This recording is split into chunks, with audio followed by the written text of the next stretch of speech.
সমাজে এই মুহূর্তে আমি যে জায়গাটা দাঁড়িয়ে রয়েছি, এখান থেকে ঢিল ছুড়লে পেট্রাপোল সীমান্ত অতিক্রম করে ওপারের বেনাপোল স্থলবন্দর সেখানে পৌঁছাবে। এবং আমার পিছনের ছবিটা দেখো, সনাতনীরা, ভারতীয়রা যারা হিন্দু তারা রাস্তায় নেমেছেন, তাদের গর্জন এই মুহূর্তে পেট্রাপোল সীমান্তে শোনাবো।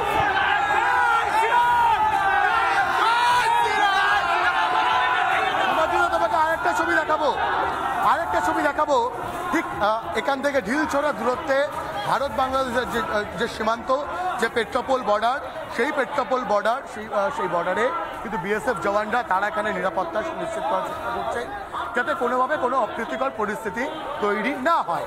এবং অন্যদিকে দাঁড়িয়ে লাগাতার যে ছবিটা দেখাচ্ছিলাম সনাতনীদের গর্জন, আরো একবার শোনাবো। কি বলছেন আপনারা? মোহাম্মদ ইউনূসটা কি করছে? মোহাম্মদ ইউনূস এটা ভালো করেনি, যেহেতু আমাদের মহাপ্রভু চিন্ময় ভক্ত তাকে জেলে দেওয়ার কি বলছেন? মোহাম্মদ ইউনূসরা এমন কেন করছে বলুন তো? মোহাম্মদ ইউনূসরা এমন কেন করছে? মানে হিন্দুরা কি দোষ করেছে? ও পাগল হয়ে গেছে, খেপা কুকুর। মোহাম্মদ মানে হিন্দুদের উপর অত্যাচার ইচ্ছাকৃত মোহাম্মদ ইচ্ছাকৃতভাবে করছে, হিন্দুদের উপর অত্যাচার চলছে, আমরা এই অত্যাচার মানছি না।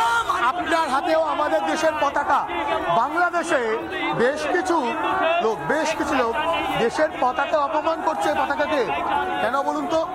পতাকাকে অপমান করছে দেশে কেন?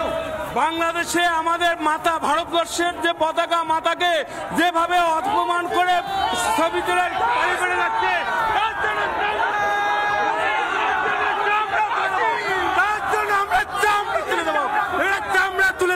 যেহেতু আমাদের ভারত মাতাকে তারা অপমান করেছে, তাদেরকে আমরা রেহাই দেবো না। এবং যত আমাদের হিন্দু ভাইদের অত্যাচার করতেছে, এই অত্যাচার ভালো না।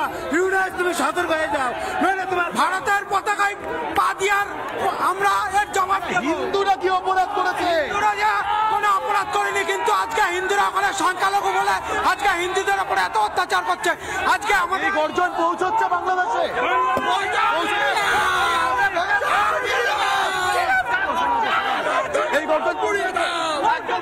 একদম পৌঁছাবে।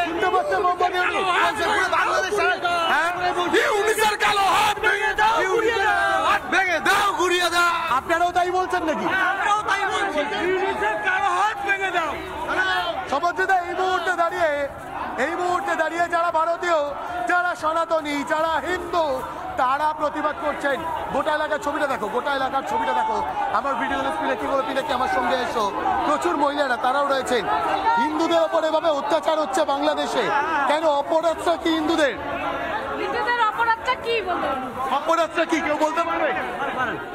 অপরাধটা কি বলতে পারবেন? হিন্দুদের কি অপরাধ করেছে? কেন কি অপরাধ করেছে? অত্যাচার হচ্ছে, প্রতিবাদে আজকে আমরা আপনারা আজকে এখানে একসাথে জমায়েত করেছেন, আপনাদের আওয়াজ বাংলাদেশে পৌঁছচ্ছে, কি বলবেন? আরো পৌঁছানো দরকার। হিন্দু রাষ্ট্রের সময় এসেছে। হিন্দু রাষ্ট্রের সময়। মোহাম্মদ ইউনূসরা শুনতে পাচ্ছেন এই গর্জন? অবশ্যই শুনতে পারবেন। ভারতবর্ষের, শুধু ভারতবর্ষে নয়, পৃথিবীর যতগুলো দেশ আছে, আজকের দিনটা ইতিহাস হয়ে থাকবে। আমি আমার ব্যক্তিগতভাবে সনাতন ধর্ম থেকে আমি ওনাকে একটা নিউজ দিতে চাই। উনি যদি 15 দিনের মধ্যে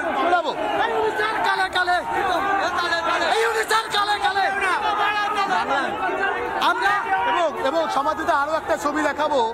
এখানে প্রচুর বেলুন রাখা হয়েছে, যে বেলুন উড়িয়েও বাংলাদেশের কিন্তু মোহাম্মদ ইউনূস বার্তা দেবেন। সেই বার্তা দিতেই আজকে জমায়েত। ভাস্কর, তোমার কাছে যেরকম জমায়েত দেখতে পাচ্ছে, পিঙ্কির কাছেও কিন্তু একই রকম গর্জন শুনতে পাচ্ছি। সরাসরি চলে যাবো পিঙ্কির কাছে। পিঙ্কি,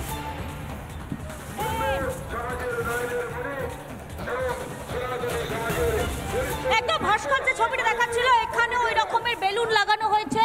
আমি দেখতে পাচ্ছি গেরুয়া রঙের বেলুন লাগানো হয়েছে, যে বেলুনগুলো উড়িয়ে বার্তা দেওয়া হবে, বার্তা স্পষ্ট করা হবে।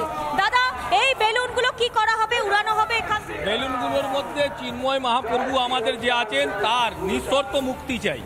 সেই এটা বেলুনের সঙ্গে বাধা হবে?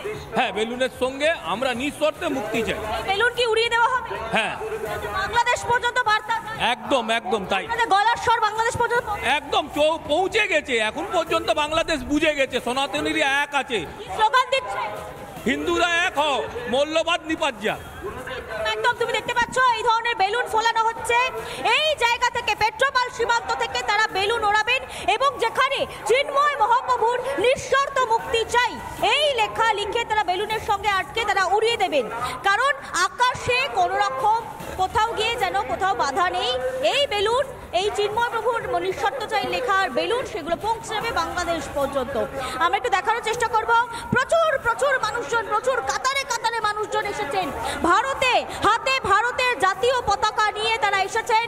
আমরা একটু দেখতে পাচ্ছি একজন জাতীয় পতাকা নিয়ে এসেছেন। দাদা, জাতীয় পতাকা পেট্রোপল সীমান্তে ওড়াচ্ছেন, ভারতের জাতীয় পতাকা, যে জাতীয় পতাকার অবমাননা বাংলাদেশ করেছে, কি বার্তা দিচ্ছেন এই পতাকা? আমরা বাংলাদেশের প্রতি ধিক্কার জানাই। আমাদের হিন্দু সমাজকে সনাতন ধর্ম ওরা অবমাননা করছে, তার জন্য আমরা এত সমাবেশভাবে এসেছি যে সনাতন ধর্ম নিয়ে এরা এত পরিমাণে খেলা করছে, তাই আমরা বাংলাদেশ সরকারকে ধিক্কার জানাই এবং ইউনিট সরকারকে সনাতন ধর্মাবলম্বীরা মেনে নেবেন না, তারই বার্তা কোথাও আজ পেট্রাপোল সীমান্ত থেকে দেওয়া হচ্ছে।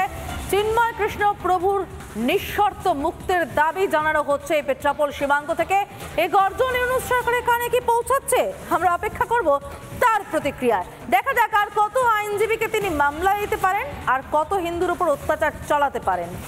এর পাশাপাশি আমরা নজর রাখবো সুকান্ত মজুমদার, তিনি বাংলাদেশের এই পরিস্থিতি নিয়ে রাজ্য সরকারের ভূমিকা নিয়ে কি বলছেন, এবং তৃণমূল সাংসদ সুদীপ বন্দ্যোপাধ্যায়, যিনি সংসদে বাংলাদেশ ইস্যুতে আলোচনার দাবি জানিয়েছেন এবং একই সঙ্গে তার বক্তব্য কেন্দ্রের পাশেই আছে রাজ্য সরকার। বিদেশমন্ত্রীর বিবৃতি দাবি করেছেন সুদীপ বন্দ্যোপাধ্যায়। নানা ধরনের কন্টেন্ট দেখার জন্য লাইক করুন, শেয়ার করুন আমাদের ফেসবুক পেজ, সাবস্ক্রাইব করুন আমাদের ইউটিউব চ্যানেল। পাশাপাশি অন্যান্য ব্রেকিং নিউজের জন্য অবশ্যই চোখ রাখুন রিপাবলিক বাংলায়।